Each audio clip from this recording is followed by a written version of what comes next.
Walang anak yung mag-asawang yun. Mababait sila. Tapos may pera pa. Eh, huwag ka na mag-alala.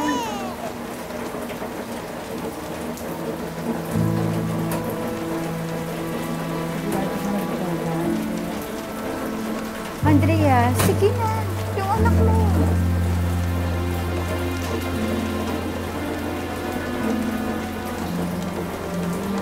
Andrea.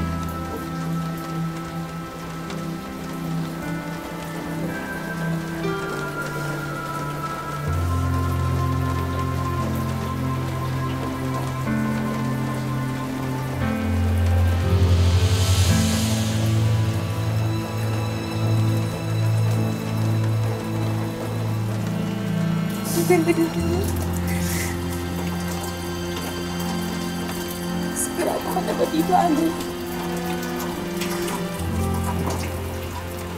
Maagang nabuntis si Andrea.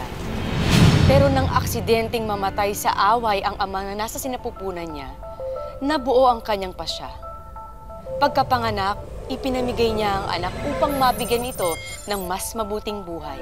Nakipagsapalaran si Andrea bilang DH sa Hong Kong, Singapore, Dubai at UK. Sa loob ng 14 na taon, patuloy pa rin siyang binabagabag ng ginawa niyang pag-abandona sa kanyang anak.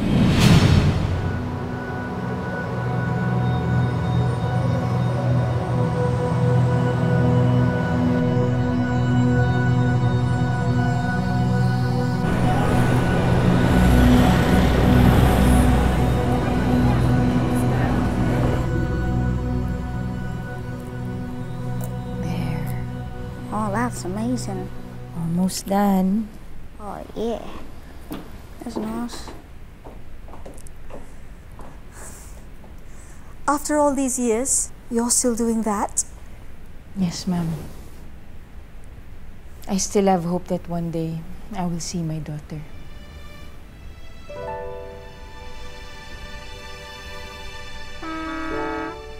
Harry, your school bus is here. All right. Take care. Bye, Mommy. Bye, darling. Bye. Bye, Nanay. You take care. Bye. Bye. Bye.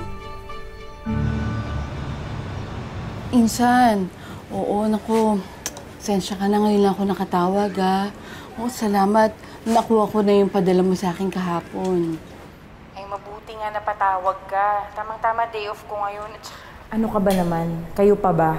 Alam mo, mga anak mo parang mga anak ko na rin. Tsaka kayo na lang ang pamilya ko dyan sa Pilipinas eh. Si Chang, tinakwil na ako. Kayo na lang talaga natitira sa akin. Ewan ko ba, Pinsan? Alam mo ba, walang araw na hindi sinuntok ang puso ko tuwing naaalala kong anak ko. Napakawalang kwenta ko talagang nanay. Isipin mo na lang, mayaman yung nakaampon sa anak mo.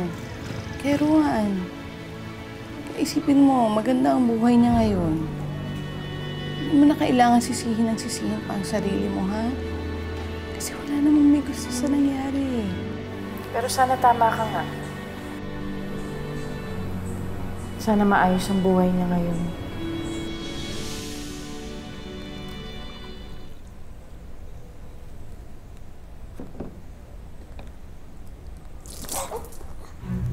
Sorry. Alicia, ito ka na naman eh. Sorry na nga, di ba? Anong sorry? Eh, sinadya mong buhusan ako. Huwag ka nga bintangera. Bakit naman kita bubusan ng tubig? Kung sinadya ko yun, dapat ito na ginawa ko sa'yo. Sumusobra ka na! Sumusobra ka na! Mami! Alicia, bitawa! Sumusobra ka na! What is happening? What's going on? Mami, sinabunutan niya po ako. Kasi, Mami... Alam mo, hindi naman gagawin ng ate mo kung wala ka namang ginawang masama. Tell me, what did he do again? So ako na naman. Bakit ba every time nag-away kami, siya na lang lagi mong That's enough, sinasabihan? okay? Kahit ilang buwan lang ang tanda ng kapatid mo sa'yo, ate mo pa rin siya. At dapat iginagalang mo siya, okay? Isa pa, mga dalaga na kayo. Hindi na bagay mga away bata na ganyan. Plus, it's your sister's birthday in a few days. Baka pwede naman maging gift mo na huwag mo na siyang iaaway. Okay? Go to your room! Mami? Bakit ganun si Alicia? Lagi na lang siyang galit sa akin and pag tinurad niya ako, parang hindi niya ako kapatid. Pabayaan mo na yung kapatid mo, okay? Kakausapin ko siya. Umupo ka muna dahil kailangan mo na mag-insulin. Here.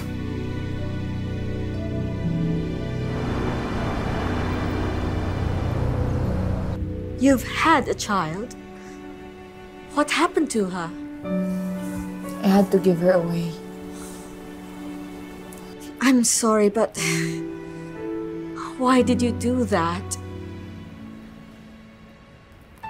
It was the best option I had then. My aunt wouldn't help me. I felt so alone. I felt so scared. And then Ronnie and we decided to live together. But just before I gave birth to my child, Ronnie got killed. And I didn't know what to do. I didn't know how to give my child a good life. Is that gift for her? Yes, ma'am. Today she turns 15. Every year, on her birthday, I wrap one gift. It's when the time comes, I get to see her. I can tell her, I can let her know that I never forgot her. I know it's hard for you to decide right now, but if you can do what you think is right, do it now, before it's too late. Ma'am, I'm afraid. Oh, don't be afraid, my dear. If you want peace of mind, you'll have to confront this ghost from your past that haunts your present. Find your daughter.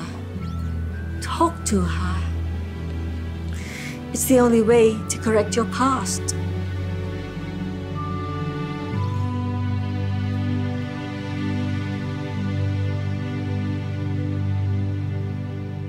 Gusto ko muna ng juice. Kuha lang kayo doon, ha? Just get as much food as you want. Ha? Okay, enjoy lang.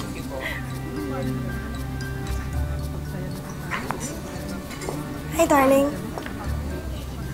Hi, Mom. Hey, baby. Sayang wala si Dad, no? Don't worry about it. Nag-promise siya na next year wala siyang sampa sa Virgo. And he also said that we're gonna take you to Disneyland for your 16th birthday. Talaga, Mommy?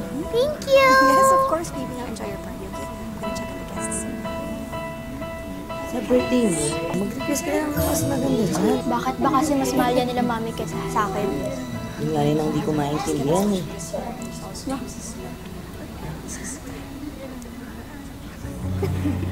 Gusto mo ba? Happy birthday! Thank you, Alicia. Bati na tayo, wala ng away-away. Oo naman. Kaya nga ako lumapit sa'yo eh. Kasi gusto kitang tulungan. Para kasing may mali dyan sa suot mo. Ano? Parang may kulang sa design? Wait lang. Ayan! Alicia, ano ba? Alicia! Alicia! Yan! Ano na naman yung ginagawa mo? Ano? Siya na naman kakampihan nyo? Siya na naman kakampihan mo, ha? Yan, yan? Alicia, tama! Alicia, stop it! Ano ba? Bakit ba kasi mas paborito niya? Apple lang naman yan! Alicia, stop it. Totoo naman, ah. Yan ang sabi ni Yaya. Ampun lang niyang babae. Alicia, stop it! Go to your room now!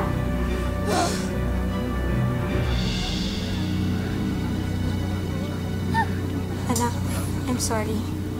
Mami, ampun ba ako, Mami?